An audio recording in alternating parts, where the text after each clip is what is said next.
என்னையா நடக்குதுங்க? இவ்ளோ கேர்ஃபுல்லா எல்லா ஆதாரத்தையும் ரெடி பண்ணி கொடுத்தோம். அந்த வக்கீல் சொல்றதெல்லாம் அந்த ஜட்ஜ் கேட்டுக்கிட்டு இருக்காங்க. ஒரு பக்கம் அந்த மதுமிதா ஏதாவது பண்ணி அந்த பாரதியை காப்பாத்திர போறான். அந்த பப்ளிக் ப்ராசிக்யூட்டரை முழுசா நம்பினது தப்பா போச்சு. மேடம், நீங்க இந்த விஷயத்துல தேவையில்லாம யோசிக்கிற மாதிரி இருக்கு. அந்த மதுமிதாவால எதுவுமே பண்ண முடியாது மேடம். அவ தேவையில்லாம எல்லாத்தோட டைமையும் வேஸ்ட் பண்ணிட்டு இருக்கா. நீங்க கவலையே படாதீங்க madam. Your honour, public prosecutor சொன்ன மாதிரி பாரதி துரைய ஃபாலோ பண்ணிட்டு போனது உண்மைதான். அங்க நடந்த பிரச்சனையில தன்னை தற்காத்துக்கவும் துரை கிட்ட இருந்து தப்பிக்கவும் இரும்பு ராடால துரைய பாரதி தலையில அடிச்சு காயப்படுத்தின வரைக்கும் நடந்தது எல்லாமே உண்மைதான். அதையெல்லாம் என் கட்சிக்காரர் மறுக்கல. ஆனா அதன் பிறகு பாரதி தான் கத்தியால துரைய குத்துனாங்கன்னு சொல்றது சுத்த போய். Objection your honour.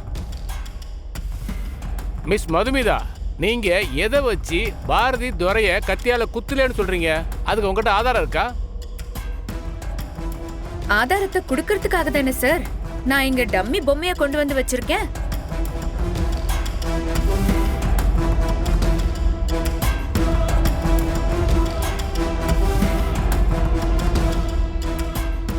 ஏன் மித்ரா, இந்த வக்கீல் பாரதியை காப்பாத்துறேன்னு சொல்லி ஏதோ புறணி வித்தையெல்லாம் காட்டிக்கிட்டு இருக்கா?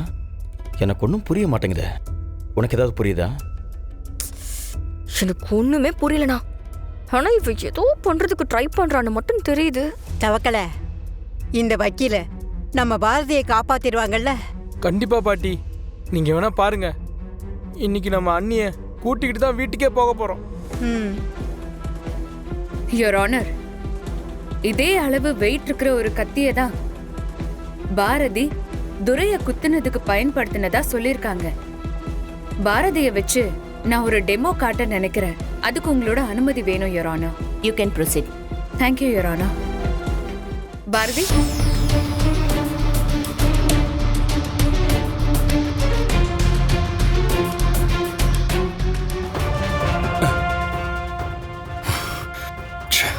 இந்த பக்கம் போனானே தெரியலையே.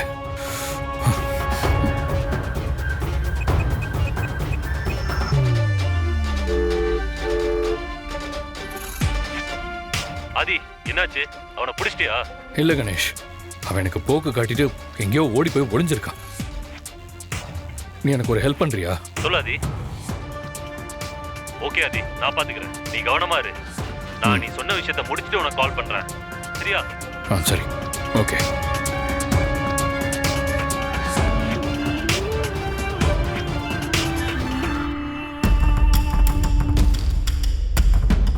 அப்பா, தப்பிச்சிட்டேன்ப்பா. ஏய் ஏய் விரா.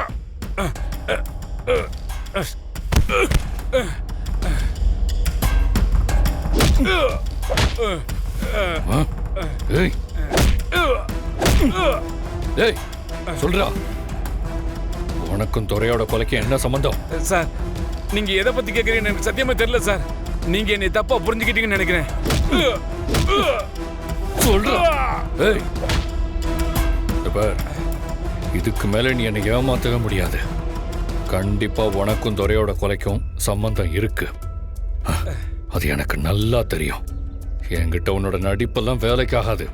இப்ப நீ என்ன நடந்துச்சுன்னு சொல்லாம உன்னை விட மாட்டேதா. ஒழுங்கு மரியாதையா உண்மையை சொல்லு, இல்ல நடக்கிறதே வேற. சத்தியமா எனக்கு எதுவும் தெரியாது சார். தெரியாதா? Your honour, miss Madhumitha Bharathi துரையை கொலை பண்ணலன்னு ப்ரூவ் பண்றதுக்காக சில விஷயங்களை செஞ்சு காட்டினாங்க. இப்படி நடந்திருக்கலாம், அப்படி நடந்திருக்கலாம்னு சொல்றது அனுமானமா இருக்கலாமே தவிர இதெல்லாம் பாரதி கொலை பண்ணலன்னு சொல்றதுக்கான ஆதாரமா இந்த கோர்ட் ஏத்துக்க முடியாது யுவர் ஆனர். கோர்ட்டுக்கு வேண்டியது ஆதாரங்களும் சாட்சியங்களும் மட்டுமே தவிர இதெல்லாம் கிடையாது.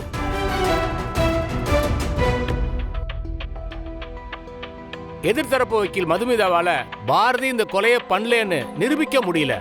ஆனா இந்த கொலையை பாரதி தான் பண்ணாங்கன்னு நிரூபிக்கிறதுக்காக போஸ்ட்மார்ட்டம் ரிப்போர்ட் ரொம்ப ஸ்ட்ராங்கா இருக்கு யுவர் ஆனர். கொலை செய்ய பயன்படுத்தப்பட்ட ஆயுதங்கள்ல பாரதியுடைய கைரேகையும் ப்ரூஃப் ஆயிருக்கு. இந்த ஆதாரங்களின் அடிப்படையில் இந்த கொலையை பாரதி தான் செஞ்சாங்கன்னு கோர்ட்டார் முன்னாடி ப்ரூஃப் ஆயிருக்கு.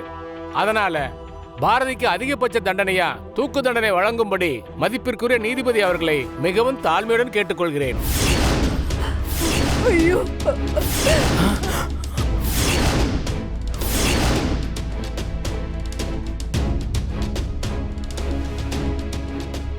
ஆதி, என்னால இதுக்கு மேல எதுவும் பேசி கோர்ட் டைமை எக்ஸ்டெண்ட் பண்ண முடியாது. சீக்கிரமா வாங்க ஆதி. இரு தரப்பு வாதங்களையும் கேட்ட பிறகு பாரதி இந்த கொலையை பண்ணலன்றதுக்கு எந்த விதமான சாலிட் ப்ரூஃபையும் கோர்ட்ல எதிர்த்தரப்பு வக்கீல் மதுமிதா சமர்ப்பிக்க தவறிட்டாங்க.